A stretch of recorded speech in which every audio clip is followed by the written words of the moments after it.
Okay, thanks for inviting me to join you guys at the NCKU Architectural Global Forum 2022.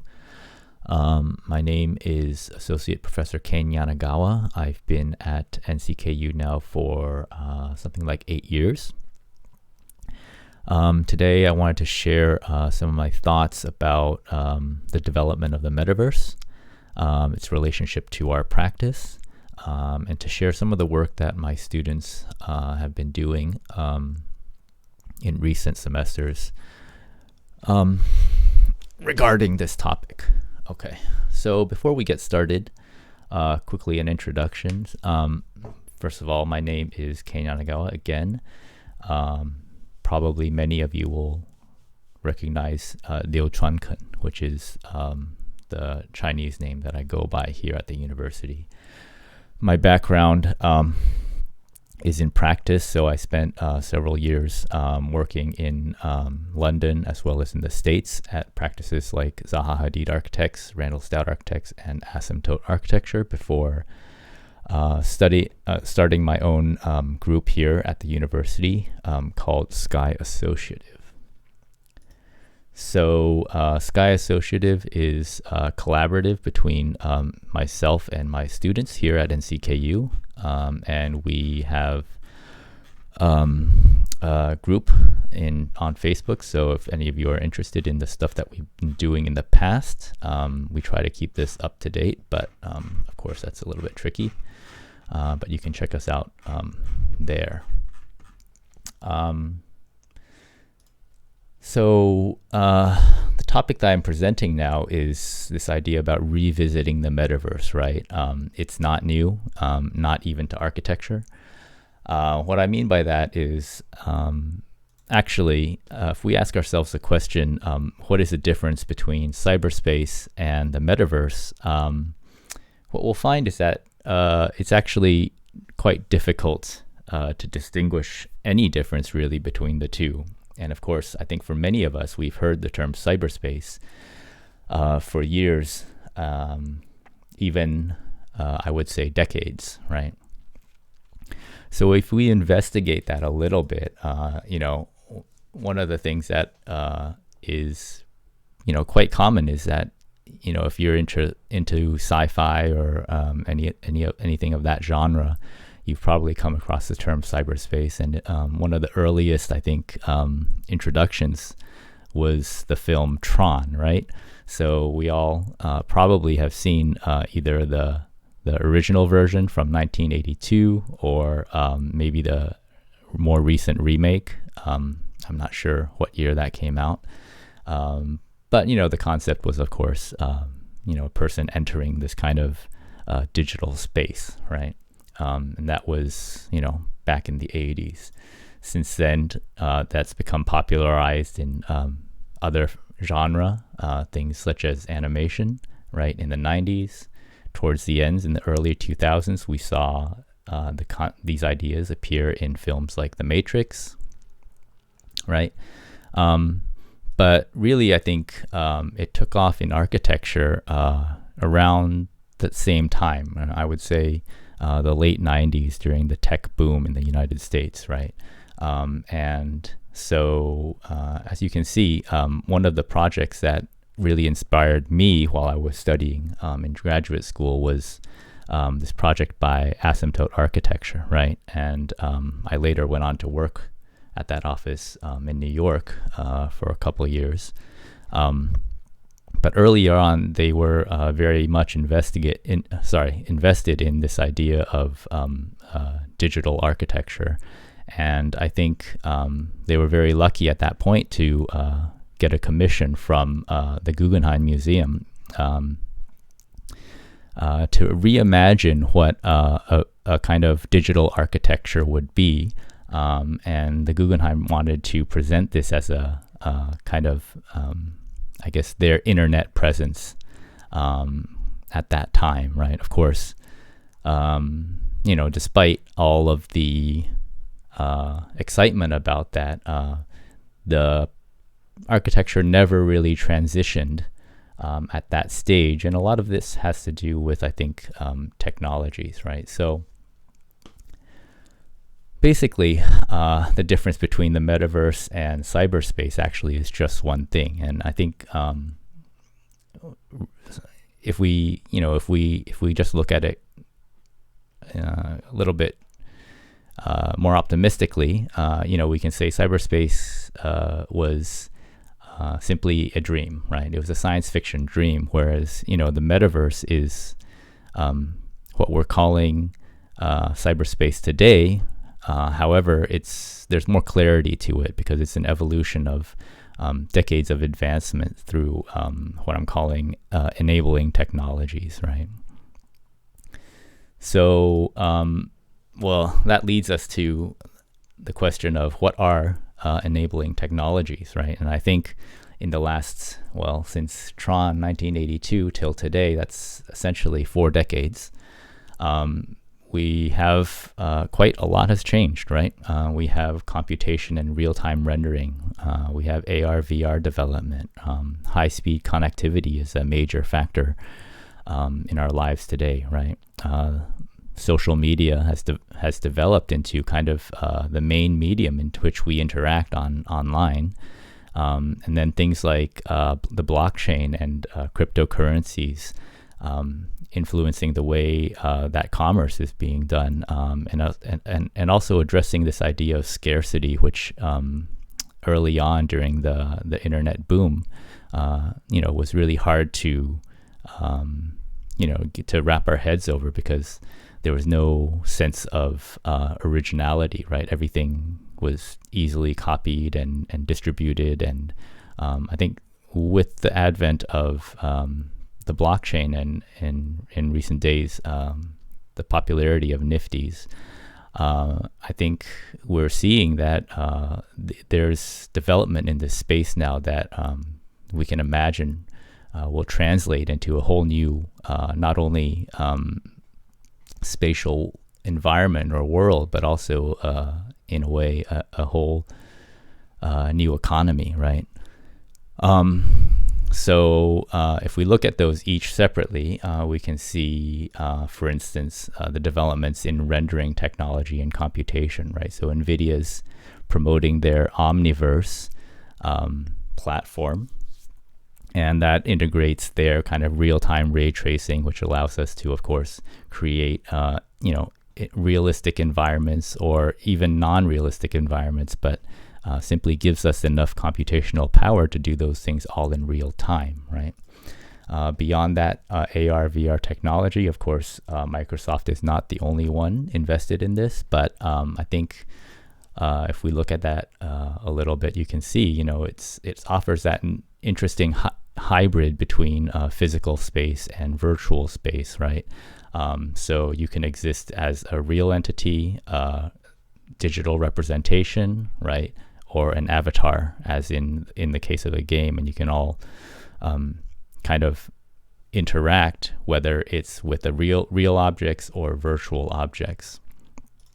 Again, social media. So in the kind of late 2000s, right, Facebook kind of came out and really started that transition of kind of web publishing to web interaction, right? And then after that, we've seen in the last decade that's really taken off, right? And not only are we looking at one kind of social media platform, but actually we have dozens of them today.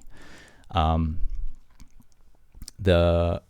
of the importance of that is actually if you look at the difference between where we are as in terms of social media and what we're talking about today as a metaverse, we're only lacking in one aspect of it, and that's really in the sense of immersion and space, right? And that's kind of why we can see Facebook transitioning themselves from being a purely social media to wanting that to kind of rebrand themselves as Meta, so that because they understand that social media and the metaverse are intertwined, right, intrinsically. I wanted to mention briefly this idea of the Nifty, right?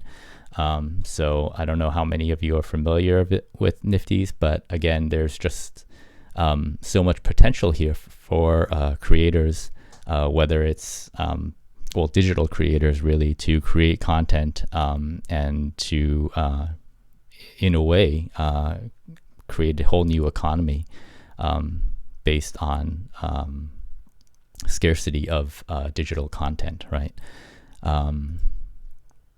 So who are the leaders, right, that we see today in the formation of the metaverse? Well, clearly it's the gaming industry, right?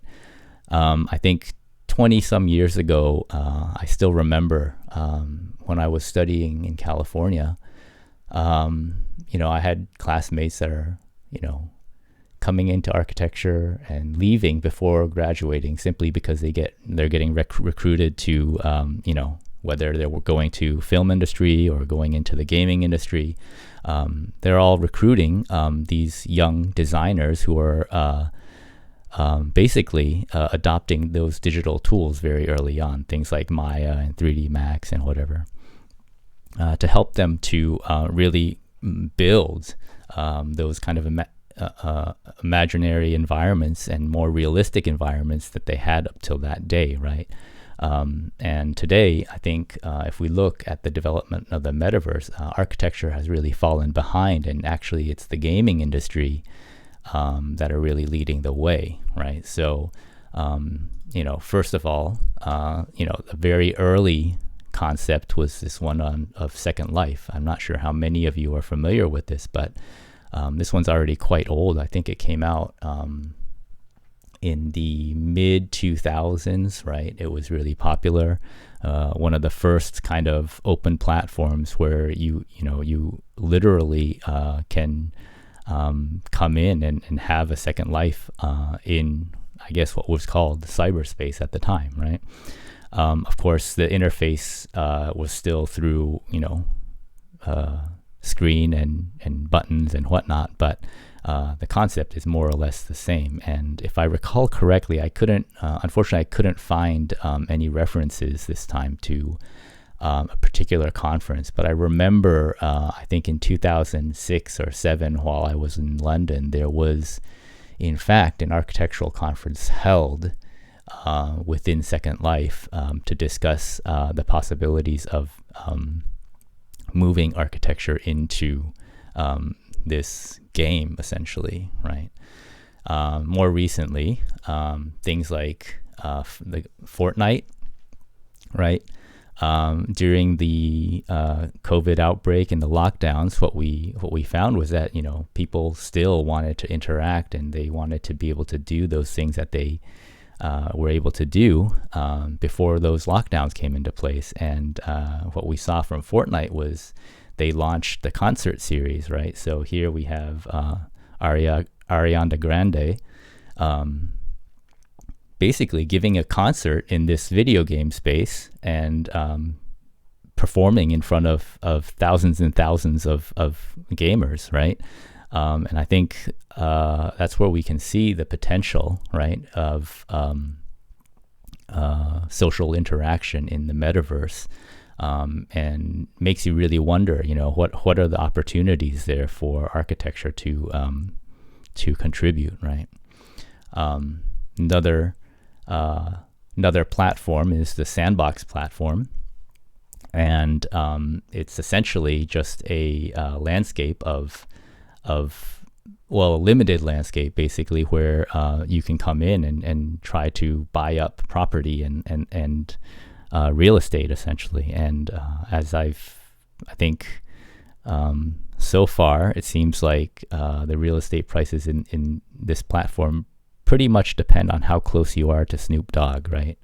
I think if you look at some of the articles here, someone's paying $450,000 to be Snoop Dogg's virtual neighbor, right? So somewhere in here, there's property, right, that's waiting to be developed. And during the last semester when I was holding the studio at the university, I saw an article in the Wall Street Journal come up, and specifically it was talking about the development, or rather, I don't know if I would say development. It was talking about the concept of opening up businesses in the metaverse, right? And it presented this image of an office space on the Decentraland platform. I showed this to my students, and I told them that, that's the reason why architecture needs to be involved, right? Because if we're not involved, then this kind of stuff will start appearing, and we can always dream of what we would like the metaverse to be, and we hope. At the end of the day, we always hope that it doesn't end up like this. So for us as architects, right, where do we see ourselves in this environment, and how can we begin to engage with the metaverse? And what I try to encourage students to do in that studio was to really be proactive, right, and realize that our training as architects gives us a lot of original thinking, right? And this act of the practice of thinking allows us to create new and original work within that space, right? So rather than thinking of our profession as a service provider or branding consultants or something like that, we should really be critical about what that platform offers, right? And what are the possibilities of that platform as a new media, right? A new medium for architectural design. So last year, I held this studio, and I created a group in Facebook called NCKU Design Metaverse, right? And we use this group basically to communicate, partly because I think we're still social distancing for part of this course, but also just to keep track of all the developments during that studio, right? And so I will share with you some of the work that was done by those students, and look at what it was that, some of the ideas that they were investigating. So one of the concepts was this idea of non-Euclidean geometry. So, you can see that there's a realization that in the metaverse, space doesn't exist the same way that it does as in the physical realm, right? So we're able to reimagine space in ways that even, even some of the most avant-garde architects hadn't really considered in the past, right? So in this example, what we're seeing now is this idea about spatial compression and distance, and the relevance of all these ideas within the metaverse, and how we can use them as strategies to design and create new and different spaces that architects haven't been able to do before, simply because we hadn't had the tools or the correct medium in which to present these ideas, right? Another example was is it this one? Yeah.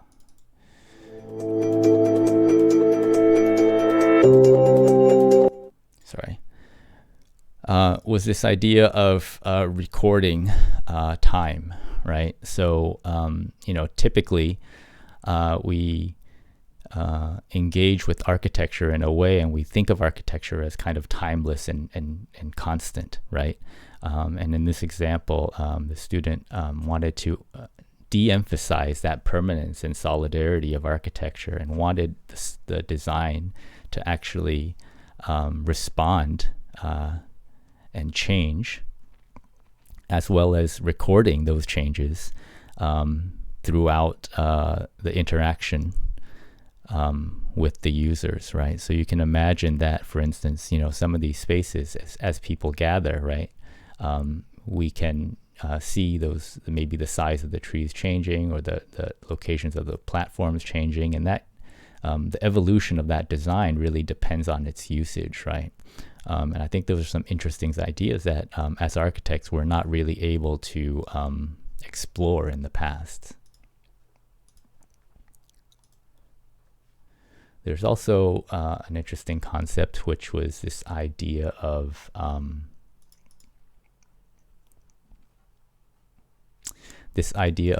not having an ending, right? So in the typical architectural process, we see a kind of beginning, right, and a development, and then an ending, right? And so when the building is done, the project is done, right? Whereas if you imagine architecture in the metaverse, there doesn't actually need to be any kind of beginning or end. It can continually grow and evolve. So we can see from this student's work that it's continually generating new elements in that space, and that can go on more or less endlessly to create different spatial combinations. And the last example that I want to share with you is regarding materiality, right? I thought this was interesting, is that what happens when we take architecture and we remove the materials from it, right? Because when we go into the metaverse, really the medium that we're working with is really maybe just sound and light so far, right? And so if we remove materiality from our thinking as architects, and we reconsider light as our medium, then what does that allow us to do in terms of our architectural design, right? So you can see the student here was exploring the use of sound and light as the generating factors for his design process, right?